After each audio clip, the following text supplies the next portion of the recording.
Hello friend, welcome to our channel Aryan classes अंदर आपणुं हार्दिक हार्दिक स्वागत है। आज आपणे आ विडियोनी अंदर चैप्टर नंबर 1 एनी अंदर उदाहरण 2 खास आ चैप्टरनी अंदरथी फरी रिपीट मारूँ। कोई लॉन्ग दाखला पूछावाना नथी बोर्डनी परीक्षानी अंदर। तो आपणा जे 1 થી 11 उदाहरण है और स्वाध्यायना दाखला नंबर 3 नो 1 થી 11 दाखला है। आनी अंदर तमने बैठे बैठो कॉपी टू कॉपी दाखलो जोवा मळशे। बीजू विडियो जोवो छो तो शांतिथी जोजो, एक बार तमने आ मेथड सेट थवी जोईए। चलो हळो आ विडियोनी अंदर आपणे जोईशुं उदाहरण 2। बीजू रकम पर खास फोकस करजो एम, कारण जो तमे रकमने नहीं समझी शको दाखलामां जे आपेलुं छे तो तमारा दाखलानो जवाब नहीं आवे, तमने मेथड नहीं फावे एम। एकाउंट नहीं आवड़तुं एनुं कारण शुं छे कि आपणे एकाउंटने समजवानी कोशिश ज नथी करता कि एकाउंट आपणे शुं कहेवा मांगे छे। चलो हळो जोईए उदाहरण 2। हंसा, हितेश अने विजय एक पेढ़ीना भागीदारो छे। हंसा, हितेश अने विजय एक पेढ़ीना भागीदारो छे। तो पेढ़ी में केटला भागीदारो छे? 3। कया कया? हंसा, हितेश अने विजय। आगळ तेओनी मूડીનું प्रमाण आपेલું છે 3:2:1। તમને શું આપેલું છે? મૂડીનું પ્રમાણ કેટલું આપેલું છે? 3:2:1 બરોબર છે। તો અહીંયા વિદ્યાર્થી મિત્રો તમને મૂડીનું પ્રમાણ આપેલું છે કેટલું? 3:2:1। બીજું તમને ખાસ એક વસ્તુ કહી દઉં, તમને દાખલાની અંદર મૂડીનું પ્રમાણ આપે तो मूડીનું प्रमाण तमने उल्लू बनावा माटे आपे छे। केम? दाखलानी अंदर मूडीना प्रमाणनो उपयोग न थाय। मूडीनुं प्रमाण मात्र मूडीनुं विभाजन करवा माटे थाय। એટલે નફાને તમે મૂડીના પ્રમાણે ના વેચતા ખાસ। તો આ મૂડીના પ્રમાણનો ઉપયોગ કોઈ જગ્યાએ થશે નહીં। આ કેમ આપેલું છે? તમને ઉલ્લુ બનાવવા માટે આપેલું છે। ચલો આગળ કેમ? નફો હંમેશા નફા નુકસાનના પ્રમાણમાં વિભાજન થાય। આગળ નેક્સ્ટ આવે એટલે વધારે સમજાવું છું। હિતેશને તેનું કમિશન આપ્યા બાદ વધતા ચોખ્ખા નફાના 10% કમિશન આપવાનું છે। હિતેશ કરીને ભાગીદાર છે, કયા નંબરનો છે? બીજા નંબરનો ભાગીદાર છે। તો હિતેશને તેનું કમિશન આપ્યા બાદ વધતા ચોખ્ખા નફાના 10% કમિશન આપ્યા બાદ, જો અહીંયા એક અંડરલાઇન કરી દઉં કેમ કે આની જરૂર પડશે। કમિશન આપ્યા બાદ વધતા ચોખ્ખા નફાના 10% કમિશન આપવાનું છે। આના ઉપર આપણો આખો દાખલો ઊભો છે। તો આ દાખલાનો આધાર છે ખાસ હિતેશને કમિશન આપ્યા બાદ, કોના ઉપરથી? કમિશન આપ્યા બાદ વધતા નફાના, ચલો 10% કમિશન। જો વર્ષના અંતે પેઢીનો નફો કેટલો હોય? 1,65,000 રૂપિયા। આ બી આપણો દાખલો ગણવાનો આધાર છે। પેઢીએ વર્ષના અંતે કેટલો નફો કર્યો છે? 1,65,000 રૂપિયા નફો કર્યો હોય તો હિતેશને કુલ કેટલી રકમ મળશે? હવે શું કહે છે? હિતેશને કુલ કેટલી રકમ મળશે? વિદ્યાર્થી મિત્રો અહીંયા ખાસ હિતેશને ધંધામાંથી બે વસ્તુ મળશે। શું મળશે? એક, હિતેશને 1,65,000માંથી આનો નફો, અને બીજું આ 1,65,000માંથી હિતેશને શું મળશે? કમિશન। તો હિતેશને મળતી કુલ રકમની અંદર બે વસ્તુ મળશે। કઈ કઈ? એક મળશે એને નફામાં ભાગ અને એક મળશે એને કમિશન। તો હિતેશને શું મળશે? નફો પ્લસ કમિશન। ચલો હળો જોઈએ દાખલાની અંદર।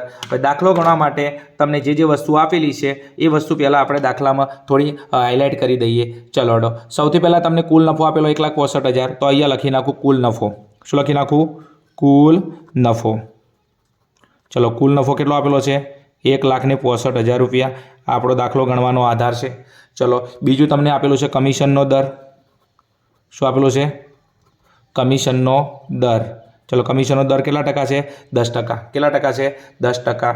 ચલો હડો બીજું ખાસ અહીંયા દાખલો ગણવા માટે તમને આપેલું છે કમિશન આપ્યા બાદ વધતા ચોખ્ખા નફાના 10% કમિશન આપવાનું છે। તો ખાસ હવે અહીંયા એક કામ કરી નાખું, હિતેશને મળતી કુલ રકમ બરાબર લખી નાખું। તો અહીંયા લખું છું, ધ્યાન આપજો। હિતેશને મળતી કુલ રકમ, હિતેશને મળતી કુલ રકમ બરાબર નફો પ્લસ કમિશન। શું? નફો પ્લસ કમિશન। તો હિતેશને બે વસ્તુ મળશે। હવે એક વસ્તુ ખાસ, હવે આપણે હિતેશને કમિશન કેટલું આપીશું? સૌથી પહેલાં યાદ રાખજો, નફાની વેચણી ક્યારે થાય? કે જ્યારે આ 1,65,000 રૂપિયા છે એની અંદર કોનું કમિશન છે? હિતેશનું કમિશન છે। તો સૌથી પહેલાં એક કામ કરવું પડશે કે આપણે એમાંથી કમિશનને શું કરવું પડશે? બાદ કરવું પડશે। તો એક કામ કરી લઈએ, પહેલાં કમિશન શોધવા માટે કમિશનનું સૂત્ર છે। શું છે? કમિશનનું સૂત્ર છે। તો અહીંયા નોટ કરીને લખી નાખું છું, ખાસ ધ્યાન આપજો। નોંધ છે અહીંયા દાખલા ગણવામાં, બરાબર છે? તો નોંધ કરીને લખું છું, જો દાખલામાં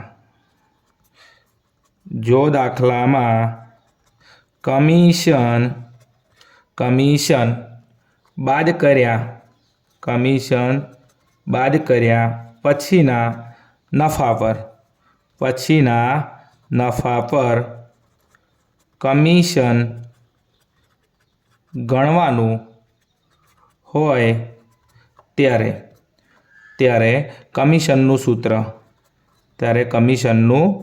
સૂત્ર ખાસ જો દાખલામાં શું હોય કમિશન બાદ કર્યા પછીના નફા પર કમિશન ગણવાનું હોય ત્યારે કમિશનનું સૂત્ર બીજું કે તમારે પરીક્ષામાં આ વસ્તુ નથી કરવાની હું તમને સમજાવું છું દાખલાની અંદર કેમ કે આ વસ્તુ નહીં આવડે તમને દાખલો નહીં આવડે બરાબર છે જો આટલું તાવીજ તમારા મગજમાં સેટ થઈ ગયું દાખલો ગણવાનો આધાર છે જો આટલી વસ્તુ સેટ થઈ કેમ એ હિતેશને મળતી કુલ રકમ લાવવા માટે સૌથી પહેલાં નફો હું ક્યારે વેચીશ કે પહેલાં એમાંથી કમિશન બાદ કરવું પડશે તો 1,65,000માં શું છે કમિશન તો એમાંથી કમિશન બાદ કરવું પડશે હવે કમિશન લાવવું તો પડશે ને તો એક કામ કરો કમિશનનું સૂત્ર છે શું છે કમિશનનું સૂત્ર તો કમિશન બરાબર ચલો એનું સૂત્ર લખી દઈશું કમિશનનું તો કમિશન બરાબર ચોખ્ખો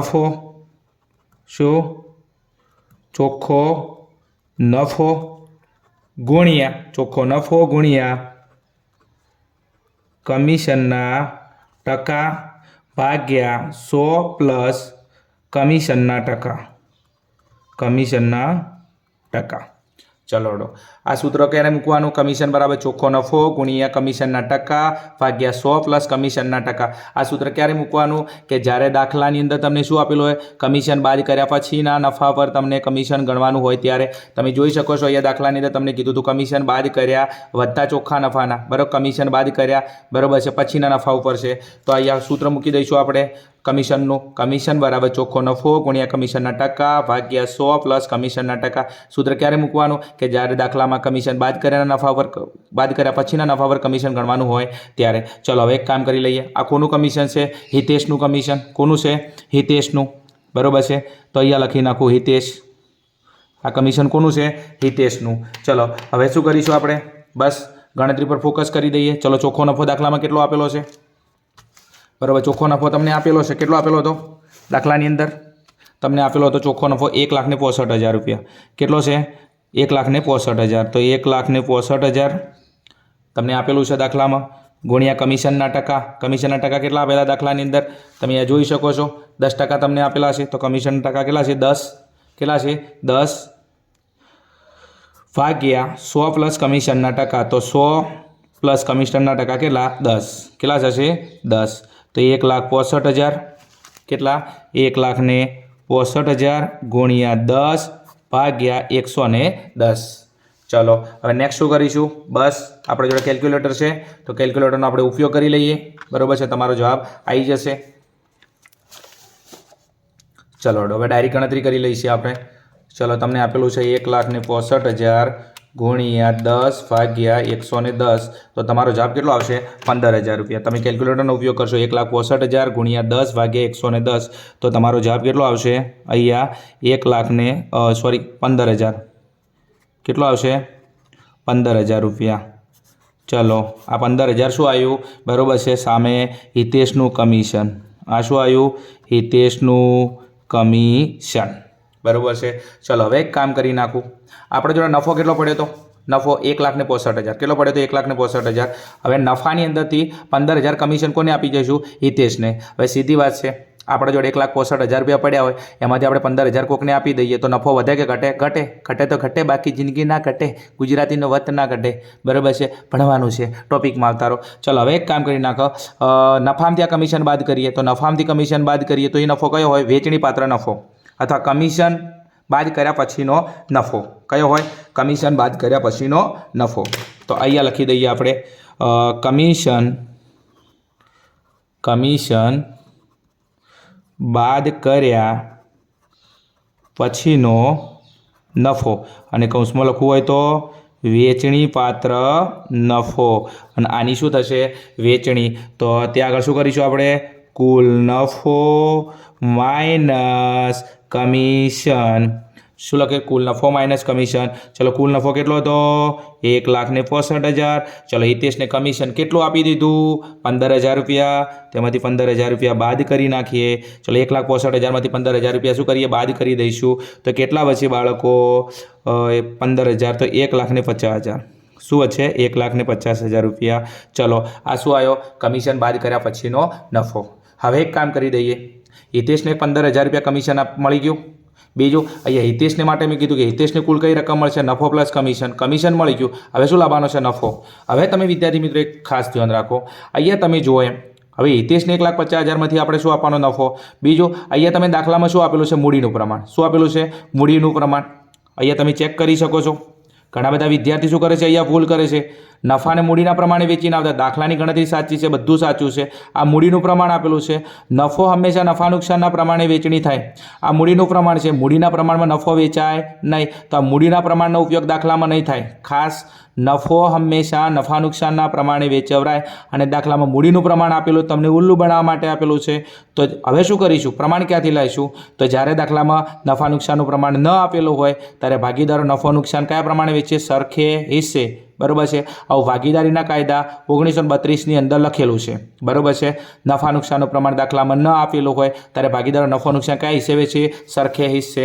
તો એક કામ કરી લઈએ, આપણે જોડે નફો કેટલો પડ્યો? 1,65,000. આમાં કોનો નફો લાવવાનો છે? આપણે હિતેશનો. બરાબર છે. તો અહીંયા લખી નાખું નફા નુકસાનનું પ્રમાણ.